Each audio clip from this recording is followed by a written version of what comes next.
Welcome everyone to this webinar where we will be looking at redundancies and restructures. Just a bit of housekeeping before we get going, and the webinar is being recorded, as you'll see, and there will be a recording available and circulated after.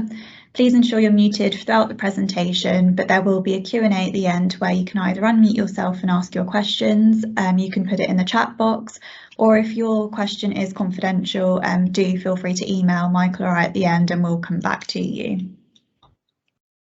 So just a quick introduction, I'm Simran Lally, an employment solicitor at Grant Saw. I work with our head of department, Michael Pope, who is also presenting today, and paralegal Lauren Smith. In terms of the work that we do for employers, so we advise on contentious and non-contentious employment law and HR matters. This includes defending employment tribunal claims. We advise on redundancies and restructures and TUPE, disciplinary and performance management matters, and we draft and review contracts of employment, staff handbooks and policies. So today's webinar is the fourth in our series of monthly webinars, and the recordings of all webinars, to include part one, is available on request. The aim of these webinars is to keep you all up to date with the ever-changing world of employment law and ensure that you are well equipped to deal with all eventualities as business leaders and as HR professionals. So I will hand you over to Michael now to introduce himself, and he will be taking the first half of our presentation today. Thank you very much, Simran.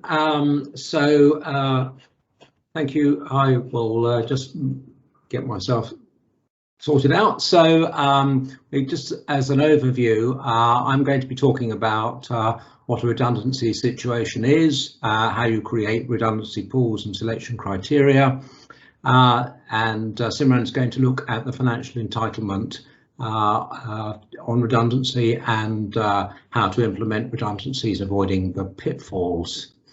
So first of all, the question of what is a redundancy situation. There are really three situations where redundancy arises. The first, obviously, is where a business closes down altogether. The second is where if a business has more than one workplace, one of the workplaces closes. And the third, and it's normally the more problematic in legal terms, is a reduction in the requirement for employees to do work of a particular kind. When we talk about business closure, it's important to bear in mind that you can actually have a redundancy situation where a business only closes temporarily, and that is something that must have happened numerous times in the current pandemic. And it's a question of fact, really, of determining whether the temporary cessation is sufficient to justify a finding of redundancy. How long is it likely to last for, and what is the nature of the interruption? Redundancy can also arise if you simply change the nature of the business, if the business changes to do something, and in some cases it can be relatively similar to what the business has been doing before, but it's sufficient to justify a finding that the job has changed to the point where the old job is gone and a new job has come into effect. So the core question, really, if you're not talking about an overall closure or a workplace closure, is a reduction in work for the employees. The most straightforward situation, I suppose, in that case is where there is a reduction in the amount of work actually required, in the sense that fewer people are required to do it. So an employer might say, well, we've got 10 people doing this particular thing, but we simply need 8. The work can be done more efficiently or can be redistributed. And obviously automation is also a key aspect of that. If you bring into effect new procedures, automated procedures, new computer systems and so on, and that will lead to a redundancy situation. If there's a reduction in work for the business as a whole, for example, if there's a loss of a major client, or if there's an economic downturn, then that may very well lead to a redundancy situation. You can also have a change in functions. If you decide that, for example, you don't need a person to do the kind of work that they're doing, that it can be done in a different way. There's a famous case of a plumber who was doing a job for a college, and the college decided that what they needed was a plumber and an electrician at the same time, two different functions. And the case, which went up to the Court of Appeal, decided that that was a redundancy situation, and that even though the person was a plumber, they were not a plumber and qualified to do the electrical work. So a new job arose. You look at the old job, you say, is the new job effectively the old job in a different format, or is it a new job altogether? You can also have, obviously, redundancy in the context of a business reorganisation, and 2P situations arise in the context of outsourcing. Outsourcing is redundancy. It opens to an employer to say that it doesn't want the work done by employees. It's going to contract to have that work done by a third party. But in many cases that is likely to trigger a 2P transfer of the people that were doing the work. So the question arises as to when an employee is dismissed, as to whether or not they are actually redundant as a result of that decision. The employer has a lot of latitude in terms of determining how it runs its business. Employment tribunals don't want to take on, or not entitled to take on, economic assessments of the way in which a business is run. If the employer says, well, we're going to do it this way, that might appear to some people, to the staff, to be an unfair process if it leads to people losing their jobs. But it's for the employer to decide if that's the way the business should be run. So the employment tribunal doesn't look behind the decision making in that context. If a person is dismissed in what appears to be a redundancy situation, and that they claim redundancy payment, then there's a presumption that they are redundant, but the employer can, in those circumstances, provide information to say that it wasn't in fact a redundancy. What might it otherwise be? Well, it might otherwise be a change of terms of the employee's contract of employment, and in that case it may not technically be a redundancy, and a redundancy payment wouldn't be payable, but we did talk about that at an earlier webinar. So what are the requirements for a fair redundancy? Well, there's no statutory formula as such. It's all developed from case law. And what the case law says is that what an employer must do, three key things really. The first is that it must give sufficient warning of the redundancy that it sees coming, and it must consult with the staff, both in the context of individual consultation, and also in certain cases with representatives of the staff. If the numbers are not sufficient to justify or require a statutory consultation, then nonetheless the employer must still talk to the employees as a body and consult on a number of things, including the selection process. It must adopt a fair selection process, and it must consider the alternative options to redundancy, and whether or not there are suitable alternative roles for employees to take up. There is a 2-year qualifying period for to bring a claim for unfair dismissal, and a similar period is required for an entitlement to redundancy payment. So how does an employer go about selecting fairly for redundancy? Well, there are two aspects to this. There's the creation of the redundancy pools, and then there's the formulation of the redundancy criteria and the implementation of that criteria. So again, it's important to bear in mind, and it's reassuring for employers, that they have a lot of discretion in how to actually go about creating the redundancy pools.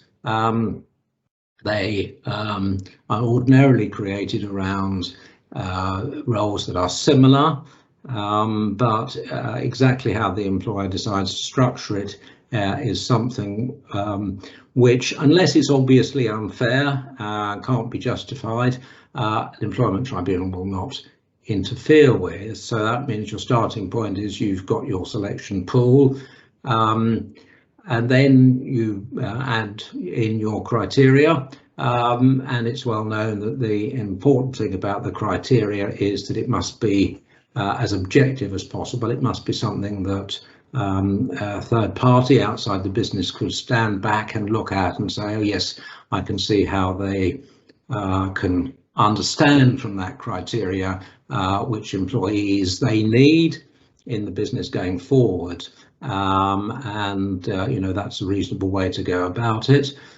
If you've been there before, you'll know that an important element of implementing any criteria is working out what weighting to give, what importance to give to each of the elements of the criteria. You're not bound to score each of your elements exactly the same. It's a question of what the business needs in its future form, and if a particular feature, a particular criteria is more important, sometimes it'll be much more important than the other criteria, it'll possibly be the key element, then that is perfectly okay to add more importance to that and more points to the scoring process.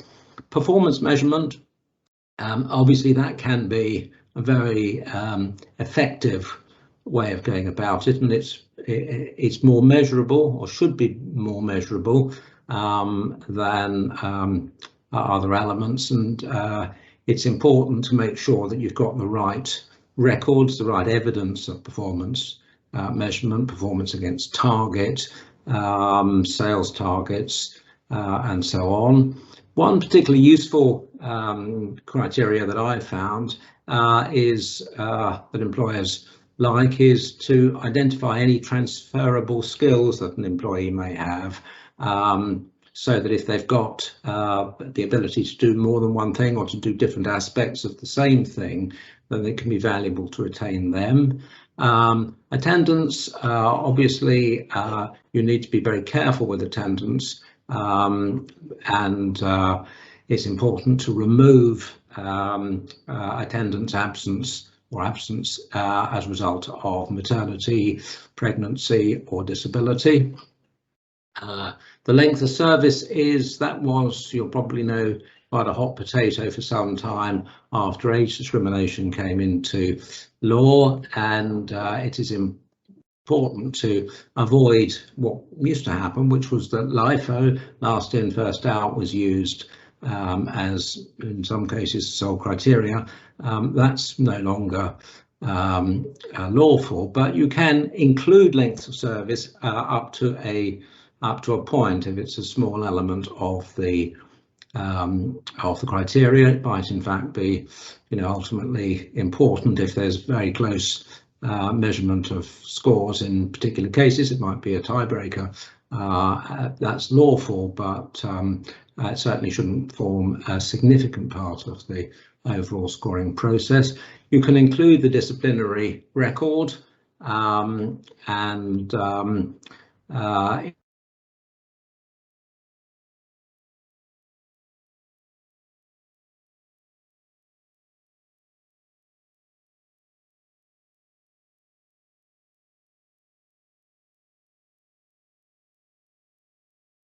I think I may have gone away there for a minute. I was saying that it's important to avoid discriminatory criteria. For example, selecting people because they are part-time workers, which would, on the face of it, discriminate unfairly against female workers.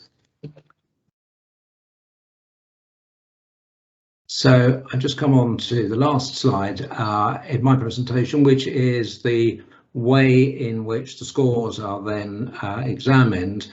And again, the Employment Tribunal does not have the ability to rescore, to simply take the process that the employer has adopted and say, well, you didn't go about that in the right way. It can look at whether or not the process was unfair, but it doesn't end up rescoring.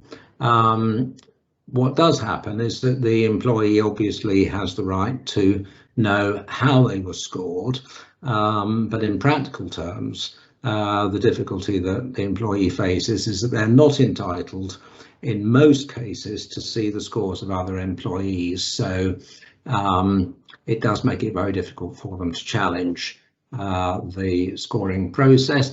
They are entitled to talk to the person who gave the scores, who supplied the scores, and they can challenge that in the context of the meeting, find out more about how it was done. But beyond that, it's very difficult for an employee to take things very much further. So at that point, I am going to hand back to Simran, who is going to take you through the question of the financial aspects of this process, and I'll hand over to her. Thank you, Mike. So looking at the financial entitlements of an employee that they may have on redundancy, we would first look at their notice. So just a reminder of the statutory notice periods. So there is at least 1 week's notice if they've been employed between 1 month and 2 years, 1 week's notice for each year between 2 and 12 years, and then above 12 years or more, it's 12 weeks notice. So it is important, if you are considering redundancies, that you first have a look at the contracts of employment for those employees. You might have given them more than the statutory minimum, but you can't give them any less than that. They can be made redundant without notice if a payment in lieu of notice provision is included in their contract. You would pay them for their notice period instead of them working it. And depending on their contract, this could include a payment of certain benefits, such as their pension contributions throughout the notice period.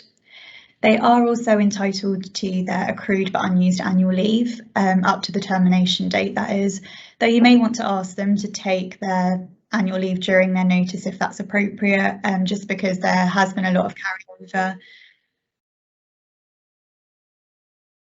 There has been a lot of carryover over the last couple of years, so employees may have quite a large amount to take or be paid for when they leave. In terms of redundancy payments, so as Michael mentioned earlier, employees with 2 years continuous service are entitled to the statutory redundancy payment.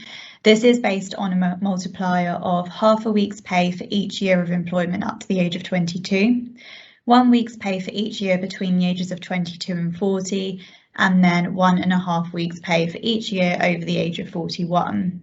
There is a maximum of 20 years service which can be taken into account for the purposes of this payment, and the statutory maximum limit on the week's pay is currently 544, so that changes on the 6th of April. So this year, the maximum statutory redundancy pay is £16,320. So these payments are based on year service, age and week's pay, and statutory redundancy payments must be calculated based on an employee's pre-furlough salary, which is important. So this was confirmed in the summer guidance from the government. So if an employee's pay does vary or they have no normal working hours, the pay is normally averaged over the previous 12 weeks. If this does include at least 1 week of furlough, then the averaging must be based on the full salary rather than the reduced furlough pay. And it is important to note that this legislation is just in respect to the statutory redundancy payment, so it doesn't actually impact any enhanced redundancy pay that your company might offer. In terms of contractual redundancy payments, so employees can be entitled to enhanced payments. This can either be an express or an implied right. If the employee's contract of employment expressly sets out a redundancy policy, the policy will be an express term of their employment. However, it's far more common for a redundancy policy to be in kind of staff handbook or a separate redundancy policy. These terms can also be implied into somebody's employment contract. The most common way is usually if they are regularly applied in particular trades or industries or by a particular employer. And this is known as custom and practice. So the policy just has to be fair, must be generally established and well known, and must be clear cut. So again, an important point to note, if you do have enhanced redundancy terms or some kind of payment scheme when it comes to redundancy, you should always be careful that the manner in which you're applying these enhancements doesn't actually disadvantage some employees over others in a manner that might be discriminatory. The most common one here is usually age discrimination, where you're relying on age or length of service to calculate the payments, unless they are closely aligned and follow the statutory redundancy pay model, which is of course based on age and length of service. So there can be circumstances where an employee might approach you after they've been served their notice of redundancy to say they wish to leave early. This has become quite common, particularly because employees like to now line up their next job after they have found out about their redundancy. So what an employee will need to do is approach their employer with written notice within what's called the obligatory period of notice, asking to terminate their employment on an earlier date. So this obligatory period of notice is equal to the minimum notice period that the employee is entitled to. So for example, where an employer is contractually obliged to give 3 months notice, but they actually give 6, the obligatory period of notice will be the last 3 months of the notice period given by the employer. So if the employee gives notice before this period starts, then they will not have the protection of the statutory provisions and they will lose their entitlement to SRP. The length of notice that the employee is required to give in order to benefit is not obvious from the statutory wording, although it's clear that they must give some notice. So in the absence of a clear authority, we would always say it's best for the employee wishing to leave early, they give the statutory or contractual notice, or whichever is longer in the circumstances. So there can be a circumstance where you simply agree with your employee who approaches you to leave earlier, and this will avoid the need to kind of look into this situation or avoid the need for the employee to take matters any further, because they can approach the tribunal in this circumstance if they are denied their redundancy pay. And what the tribunal will always look at is whether it is just and equitable. They'll look at things like, why is the employee planning to leave early, and why is the employer trying to retain them? So they will see, has the employee got a new job, and what's the business need to retain this employee? So in this circumstance, we would say it's generally advisable to try and agree with the employee an earlier termination date if that does suit both parties. Moving on to how to implement redundancies and avoid the pitfalls. So the dismissal of an employee for redundancy could be unfair if the employer fails to make a reasonable search for suitable alternative employment. In making an objective assessment of what is suitable, a tribunal usually has regard to the employee's skills and experience and whether they meet the requirements of the job. They will normally look at the terms of the alternative job that you're offering. For example, they'll look at things like the status, the place of work, tasks to be performed, pay, hours and responsibility, and how they compare with the terms of the employee's previous role. So although you have this duty to look for alternative employment and vacancies for the employee, you are under no obligation to create a brand new role for them. It is important to note that if you are part of a group company, it can sometimes be appropriate to look for vacancies in another group, but this does depend on whether there is a degree of control one company has over another, and whether the companies share information about group vacancies generally. So it's not always a given that you have to search that wide. You should always give your employees sufficient information about any vacancies that you do find or you do have, so that they can always make an informed decision about whether that position is suitable for them. And another important one is to always continue searching until an employee's employment actually terminates, and not just up until the date on which the notice of dismissal is issued to them. And as we'll keep repeating throughout, always document the steps that you've taken in this regard. So if you have offered suitable alternative employment or you've carried out a thorough search, always just make a note of what you found or what you didn't find for that particular employee. So pregnancy and maternity is also important at this stage because any employee at risk of redundancy who are either on maternity leave, adoption leave, shared parental leave have special protections in that they have an automatic right to be offered any suitable vacancy. The government announced a few years ago that this does actually extend to employees who notify their employer of their pregnancy until 6 months after the end of maternity leave as well. Another important consideration is voluntary redundancies. So before the consultation process begins, you should consider asking for volunteers for redundancies. You're under no obligation to consider offering voluntary redundancies, but it is always sensible to do so in order to minimise the effect on usually morale of compulsory redundancies. You might want to kind of keep control of the process and to ensure that you keep your key staff members. You might want to make clear at the start that you will consider all the requests, but by no means will you be granting redundancy to all those that come forward. And also state that it may still have to make compulsory redundancies if it does not receive a sufficient amount of or number of volunteers.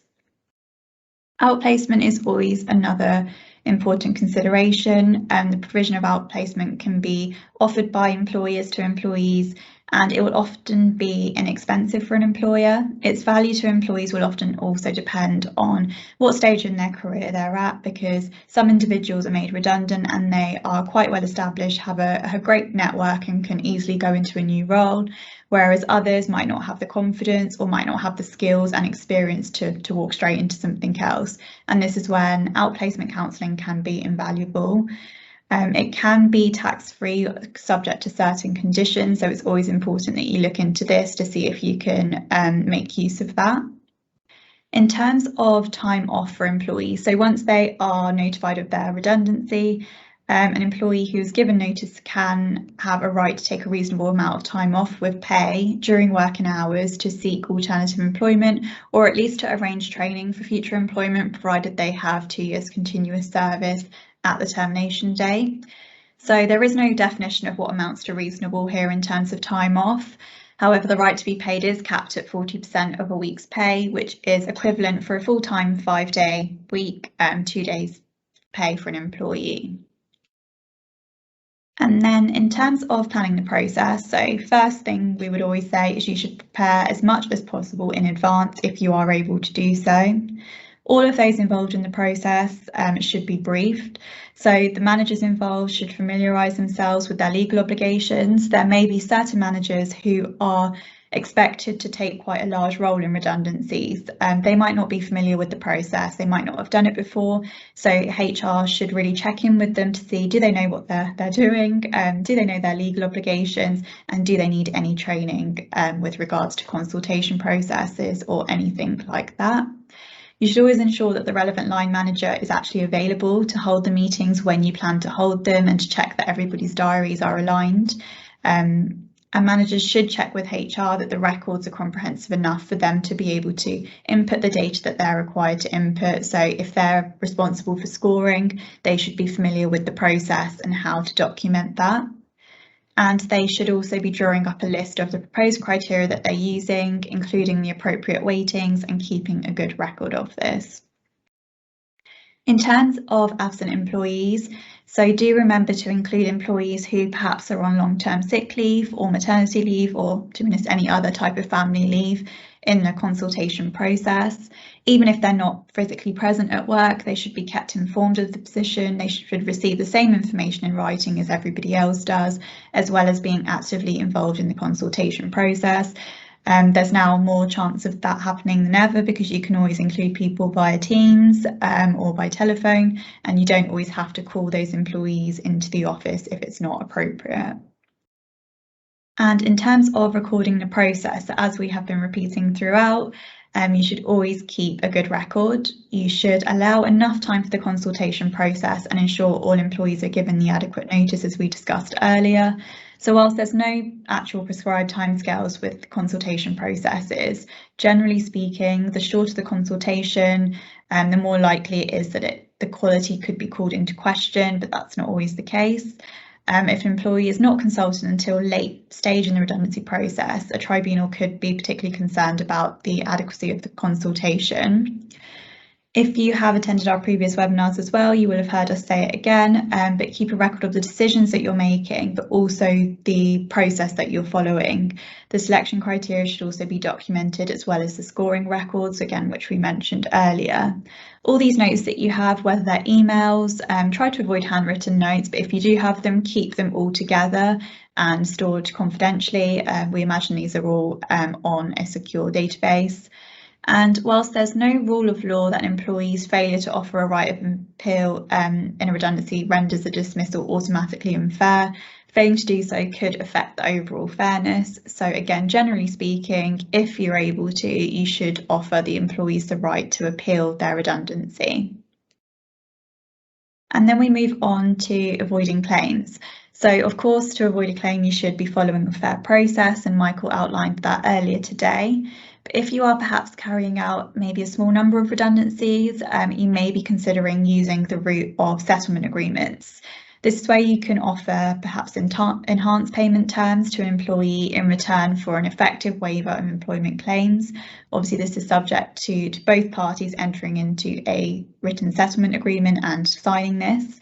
This would essentially avoid the need for an employer to follow a redundancy process altogether, as the employee after signing would be unable to pursue claims that they had an unfair dismissal. So the resettlement agreement requires a redundant employee to obtain independent legal advice as well, so they will go away and speak to a lawyer about the situation in the background. So if you are considering this route, we would always say it is best to seek legal advice before you approach your employees to ensure that you are conducting the meetings and your correspondence and the agreement itself is all done in the correct way. Another way to avoid a claim that an employee may be considering pursuing is to reach a settlement via ACAS as well. So employees usually have 3 months less 1 day from either the date that they were dismissed, or if it's a discrimination matter, from the last discriminatory act, to pursue a claim at the tribunal, or at least trigger ACAS early conciliation. If their claim is about redundancy pay or equal pay, they do have 6 months.